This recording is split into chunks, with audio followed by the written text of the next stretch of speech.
بسم اللہ الرحمن الرحیم۔ میں آپ سے گزارش یہ کر رہا ہوں کہ کووڈ کے حوالے سے پریشانی ہے، سارے ملک کو پریشانی ہے، اور ہمارے خطے کے اندر، ہندوستان کے اندر جو اثرات اس کے مرتب ہوئے ہیں اس سے تو بہت ہی زیادہ پریشانی ہے کہ لوگوں کا اندازہ یہ ہے کہ اس کے بعد یہاں پر بھی اسی طرح کا ایک کووڈ کا بڑا حملہ ہو سکتا ہے۔ لہٰذا اس سلسلے کے اندر صرف آپ سے ایک گزارش ہے، دیکھیے اس کا کوئی علاج نہیں ہے، مگر یہ کہ ہمارے وسائل کے اعتبار سے ہم نے وسائل کو بہت بڑا کیا، اس کے باوجود تقریباً 80 یا 90% ہمارے ہسپتالوں کے بیڈ، ہمارے وینٹیلیٹرز، ہمارے ICU، ہمارے ساری چیزیں تقریباً 80% استعمال ہو رہی ہیں۔ اس کا مطلب اگر پاکستان کے اندر کل کی جو اطلاع ہے کہ یہ پھر 700-800 نئے مریض آئے اور 5000 کے اوپر گیا بڑا کاؤنٹ، تو اس کا مطلب یہ ہے کہ 15-20%، یہ 7-8 ہزار تک اگر پہنچ گیا تو یہ کیفیت پیدا ہوگی کہ اسپتالوں کے بس میں نہیں رہے گی یہ بات۔ اچھا، اس لیے میری آپ سے گزارش ہے کہ دیکھیں، ایک منظم قوم کے اعتبار سے میری الگ گزارش ہے۔ مسلمان ایک منظم ڈسپلن قوم ہے۔ میرے نبی صلی اللہ علیہ وسلم نے مسلمان کو ڈسپلن کیا تھا، یہاں تک کہ ہر نماز سے پہلے وہ پیچھے مڑ کر دیکھتے تھے کہ تم نے قطار صحیح بنائی یا نہیں بنائی۔ تو لہٰذا اس قوم سے میری درخواست زیادہ بڑی ہے کہ ایک بہت بڑی آزمائش جس میں آپ بھی پریشان ہوں گے، سرکار بھی پریشان ہوگی، آپ کے رشتہ دار بھی پریشان ہوں گے، معاشرہ بھی پریشان ہوگا، اس سے بچنے کی ذمہ داری آپ پر ہے۔ اگر آپ نوجوان ہیں اور یہ محسوس کرتے ہیں کہ مجھے اس کا کوئی اثر نہیں ہوگا، ان بوڑھوں کا خیال کر لیجئے جو آپ کے ساتھ ہیں، جن کے لیے یہ جان لیوا بھی ہو سکتا ہے۔ اور سارے ملک کا فوکس اس وقت معاشی ڈیولپمنٹ کی طرف ہے۔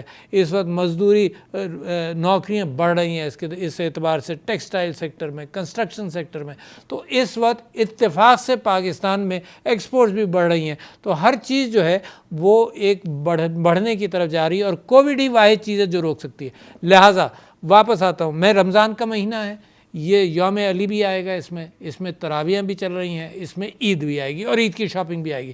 تو 5 چیزوں کو میں ایڈریس کر رہا ہوں آپ سے کہ احتیاط کیجئے۔ نمبر 1، آپ ماسک ضرور پہنیں، بے انتہا ضروری ہے۔ 3 فٹ کے فاصلے سے کم پر اگر کسی سے بات ہو رہی ہو تو ماسک بے انتہا ضروری ہے، دنیا بھر کا اتفاق ہے۔ ڈبل ماسکنگ کی بھی وہ بات کر رہے ہیں کہ زیادہ احتیاط کرنی ہو تو ایک وہ کاغذ والا ماسک، اس کے اوپر یہ کپڑے والا ماسک، اس طرح کی کمبینیشن سے ڈبل ماسکنگ بھی کر لیں، احتیاط بڑھ جائے گی۔ اپنے بزرگ، اول تو علماء نے یہ کہا تھا کہ بزرگ جو ہیں وہ تراویحوں میں نہ جائیں، تو ان کو چھوٹ ہے اس بات کی۔ اگر بزرگ اس کے باوجود ضد کریں تراویحوں میں جانے کے لیے تو ممکن ہے ڈبل ماسک کر کے کریں۔ تو ماسکنگ ضروری ہے، بازار جائیں ضرور ڈبل ماسکنگ کریں، شاپنگ کو ڈسٹریبیوٹ کر لیں، ضروری نہیں ہے کہ آخری کچھ دنوں میں کریں۔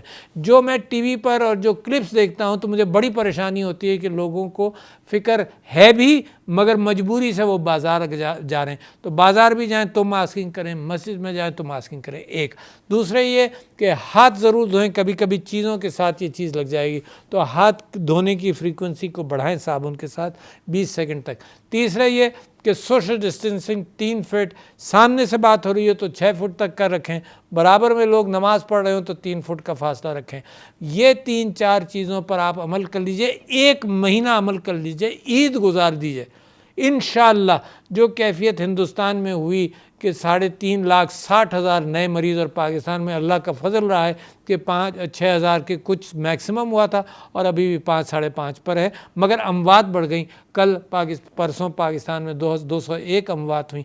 لہٰذا میری آپ سے اپیل ہے، بڑی اسٹرانگ اپیل ہے، پرائم منسٹر صاحب نے بھی کی، ہر ذمہ دار آدمی آپ سے یہ کہہ رہا ہے، اس میں کسی پارٹی کا کوئی ڈفرنس نہیں ہے، ہر ذمہ دار آدمی کہہ رہا ہے کہ احتیاط کرو، ورنہ حکومت کے وسائل جو ہیں وہ بھی لمیٹڈ ہیں، پرائیویٹ سیکٹر کے وسائل بھی لمیٹڈ ہیں۔ ویکسینیشن ضرور کراؤ، میں نے بھی کرائی، اتفاق ہے کہ ویکسینیشن کے تھوڑے ہی عرصے بعد مجھے کووڈ ہو گیا، اور میں سمجھتا ہوں کووڈ سے بچا یوں ہوں کہ کم سے کم سخت نہیں ہوا، ممکن ہے ویکسینیشن سے ہوا۔ دنیا کی ٹیسٹڈ چیز ہے، تو ویکسینیشن جس کو موقع ملے ویکسینیشن بھی کرائیں۔ ماسک، سوشل ڈسٹینسنگ، ہاتھ دھونا اور ویکسینیشن، یہ رمضان کے عید کے بعد تک اس پر خاص طور پر آپ میرے بھائی آپ توجہ دیں۔ میرے نبی کی امت ہونے کے حوالے سے آپ کو واسطہ دے رہا ہوں کہ میرے نبی کی ہدایات کے اعتبار سے ڈسپلن رہیں۔ بہت شکریہ۔